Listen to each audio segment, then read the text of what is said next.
फौजी fertiliser company के ज़रिए माहिर ने गुज़श्ता साल मेरे रकबे पर गंदम की फसल पर सोना यूरिया जिंक कोटेड का तजर्बाती प्लांट लगाया।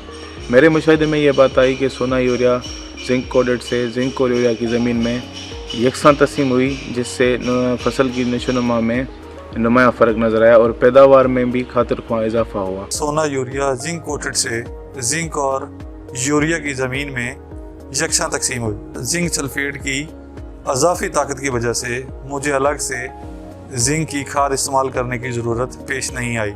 मैं सोना यूरिया जिंक कोटेड के नतायज से मुतमिन हूँ और दीगर काश्तकारों को भी मशवरा दूंगा कि वो भी सोना यूरिया जिंक कोटेड का इस्तेमाल करें ताकि उनकी पैदावार में भी इजाफा हो। मैं सोना यूरिया जिंक कोटेड के नतायज से मुतमिन हूँ और दीगर काश्तकारों को भी मशवरा दूंगा कि वो भी सोना यूरिया जिंक कोटेड का इस्तेमाल करें ताकि उनकी पैदावार में भी खातिर ख्वाह इजाफा है। मैं सोना यूरिया जिंक कोटेड के नताइज से मुतमिन हूँ और दीगर काश्तकारों को भी मशवरा दूंगा कि वो भी सोना यूरिया जिंक कोटेड का इस्तेमाल करें ताकि इनकी पैदावार में खातिर ख्वाह इजाफा हो।